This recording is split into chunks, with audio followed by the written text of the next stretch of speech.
What's up, guys? It's Carson back from Toxic Gaming today with some more of the PIC Week 5 battle against Potato Jim and the Meath Mamoswines. This is our little team prep for him, and I really approached this battle differently, I feel like, than the other battles of this season, how I've usually approached battles.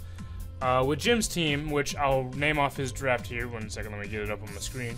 He has Mega Gallade, Bisharp, Gengar, Thunderous Incarnate, and then Donphan, Florges, Reuniclus, Tangrowth, Flygon, Jellicent, Miltank, Magmortar, and Scyther. Now, honestly, with Jim's team, I just kind of was sitting here like, I didn't know what I was exactly going to do, because he has a lot of stuff that really is good counters to stuff that I have, and it was really wondering what was going to happen. Like, really was really curious about seeing what was going on. I'm going to say really a lot.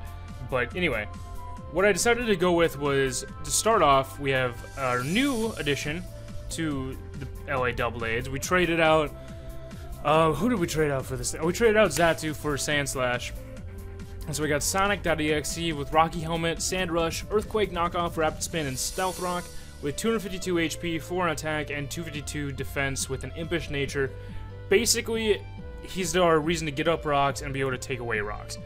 With Jim having things like Bisharp, Gallade, Donphan, Flygon, Miltank, and Scyther being able to go really heavily physically offensive, I feel like Sandslash would be better than anything else to be than Tentacruel to spin away rocks. Tentacruel doesn't have great physical defense, well, pretty good special defense, and when you try to balance the two out, you don't get a great thing of either world.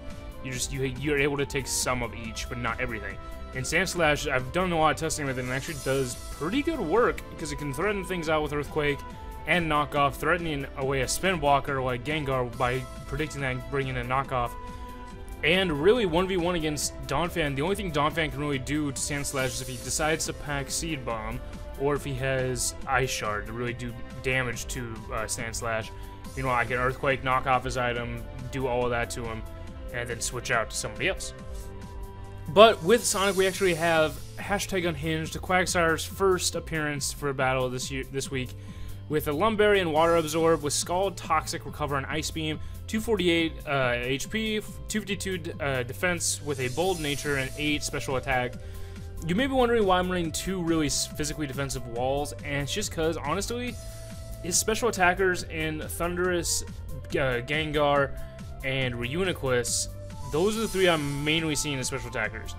Jellicent could be more of a special wall, Tangrowth can be like a Assault Vest mix, kind of with Power Whip or Giga Drain, and Florges is more of a special wall as well. Magmortar, another Assault Vester, but I feel like Quagsire can beat Magmortar pretty handily, can do a good amount to Tangrowth just by being able to Ice Beam or Toxic it coming in and switching out in time into another Mon later down the line, and can be able to Toxic Stall Florges, even though it probably will have Aromatherapy, still be able to deal with it.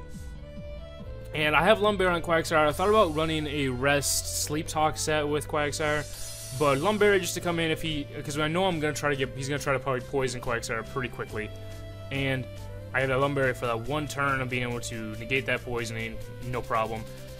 He does have the Jellicent, which is kind of a counter to Quagsire. There's not much Jellicent.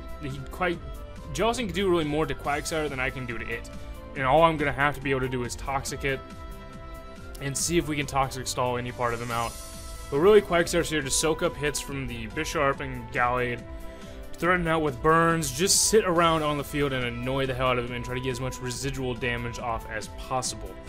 So, that Mon's like the next one. Victini, Choice Scarf Victini with the brow, usually. With V-Create, U-Turns, and Headbutt and Bolt Strike, pretty standard, just a really nice standard Victini. I didn't feel like I needed to really do too much with speed creeping with this battle because he does have the Thunderous, which is going to have Prankster anyway, so more than likely he's going to have Prankster Thunder Wave to slow down Choice Scarf Victini.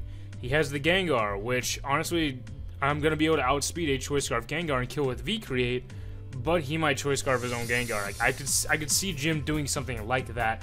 And he also has a Choice Scarf Flygon. If he Choice Scarfs Flygon, which is a mon that we had last season, and I did a lot of, it's the same base 100, so he could end up speed tying me, and if I tried to speed creep anybody, then he might, and he goes max speed with the Choice Scarf, he can speed creep me, or he can outspeed me and kill me with Earthquakes before I can hit him with anything. But I want Victini to be able to come in and either U-turn out right off the switch, try to predict what he's gonna do, or just V-create and kill things. That's really all Victini is here for. We have Bolt Strike because honestly, Jellicent's probably gonna be more of a special wall, with Donphan being more of a physical wall. And if Victini could get, like, if I could give Victini Energy Ball and not have to like really do a give and take with attacks, with attack power or speed, then I would. But on the other hand, V-create and Headbutt do enough anyway. So that's what I want Victini to do. Really mid game and possibly leak into the late game with Victini. Next we have hashtag Sexual Tales coming back with the Assault Vest set. Volt Absorb, Volt Switch, Thunderbolt, Knockoff, and Hidden Power Ice. With 4 in attack, 252 in special attack, and then 252 hasty nature and speed. Again, we are going to be packing Knockoff on, I believe, 3 out of our 6 mons for that Gengar. Just at any point when that Gengar wants to come in, we're going to knock that bitch off and see how much damage we can get down to it. Thunderous is kind of our pseudo special wall with the Assault Vest. It's not going to be able to take special hits great, but it can probably get, I believe it'll probably be like a 3-hit KO to be able to take out Thunderous with special attacks, not just a 2-hit KO like it normally would be. And we can Volt Switch out on his own Thunderous because it's not going to have Volt Absorb. We can Hidden Power Ice his own Thunderous, and really, if he decides to go Prankster Thunder Wave, we can get that Volt Absorb with us. That's really the only reason I could see him not bringing Thunderous, is because of our own, and being able to predict that Prankster Thunder Wave and just absorb it and make it useless, and make it have to be Thunderous versus Thunderous Hidden Power Ices going back and forth.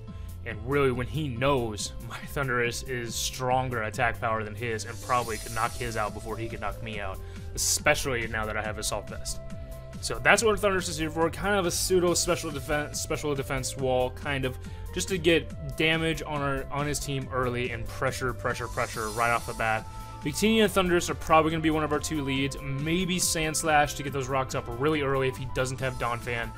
Which, if he doesn't have Donphan, I'll be really surprised, because then he has, I believe, no other way to get rid of rocks. And especially because now he has Scyther, I feel like he needs to have Donphan on the team just to get rid of those rocks. I believe, no, Flygon does get Defog, but I don't see him having it. Like, I don't see him taking Defog. If he has Flygon, if he doesn't have Flygon or Donphan, then I know he has no way to get rid of rocks, and we're going to lead with Sandslash, Suicide lead it, and get rocks up. But moving on to our next one, we have Skywalker Lucario holding a Focus Sash with Justified, Close Combat, E-Speed, Bullet Punch, and Swords Dance with 252 attack, 4 in special defense, and 252 Jolly and speed. Basically, Lucario is going to try to come in, hopefully without any rocks up, but that's why Sandslash is here.